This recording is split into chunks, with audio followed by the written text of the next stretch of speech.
1974 को पटना से ही विश्व का पहला कॉपर डाक टिकट शुरू हुआ था और उसी के मद्देनजर 250 साल पूरे होने पर पटना जीपीओ में एक कार्यक्रम का आयोजन किया गया है।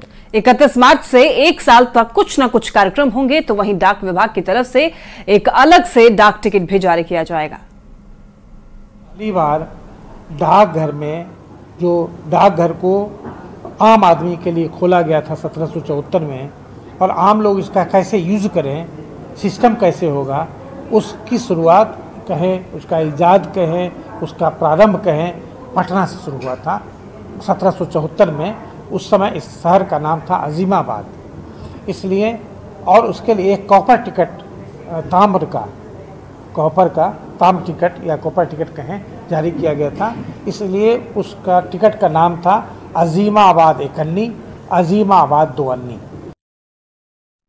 खबर दानापुर के फुलवारी शरीफ से है, जहां मानवाधिकार और दूध उत्पाद के नियमित सेवन विषय पर एक संगोष्ठी का आयोजन किया गया, जिसमें मानव अधिकार संगठन के प्रेसिडेंट AM प्रसाद और सुधा डेयरी प्रोजेक्ट के MD रूपेश कुमार भी मौजूद रहे।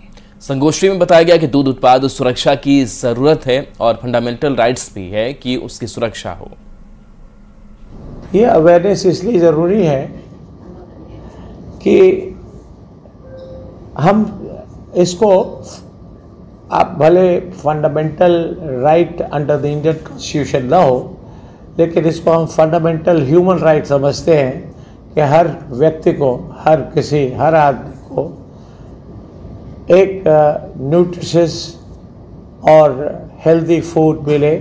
देखिए, ह्यूमन राइट से भी बड़ा है खाद्य सुरक्षा, और खाद्य सुरक्षा अगर हम इसको अगर हम इसके बारे में सोचते हैं और खाद्य सुरक्षा अगर हम पूरी तरह से इस एफर्ट को पूरा करने में सफल होते हैं, तो अपने आप ह्यूमन राइट के एक्टिविटीज़ जो हैं वो अपने आप को सफाइज करती है, वो पूरी हो जाती है। बिहार के सीमांचल में रोजगार न मिलने के कारण बड़ी संख्या में मजदूर रोजाना रोजगार के लिए अन्य प्रदेश जाते हैं।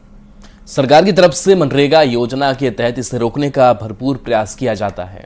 सरकार ने मजदूरों की मजदूरी में भी बढ़ोतरी की थी, जिसके लिए स्थानीय मजदूर इस बढ़ोतरी के लिए सरकार का आभार तो जताते हैं, लेकिन इस मजदूरी को नाकाफी बताते हैं।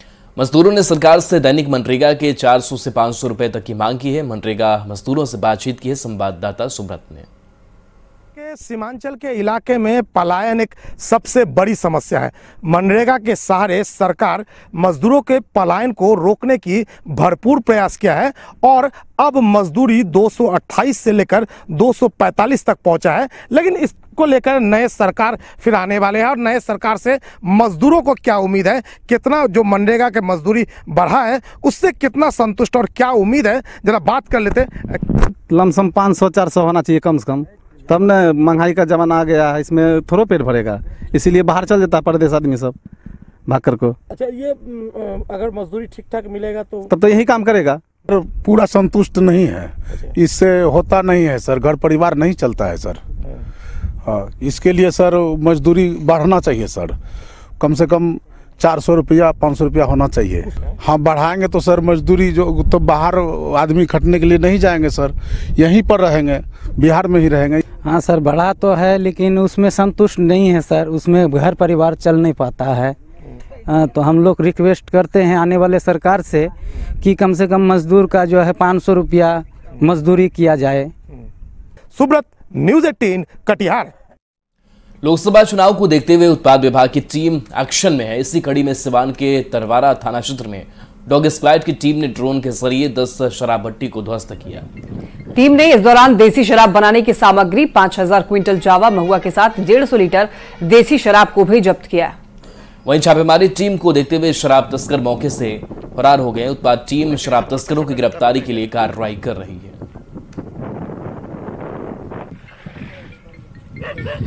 उत्पाद विभाग की टीम एक्शन मोड में दिखाई दे रही है। सिवान की तस्वीरें आप देख सकते हैं, जहां पर शराब की भट्टी को यहां पर नष्ट किया गया है।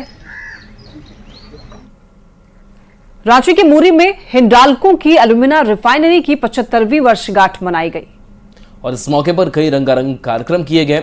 साल 1948 में आज ही के दिन इस रिफाइनरी की नींव पड़ी थी।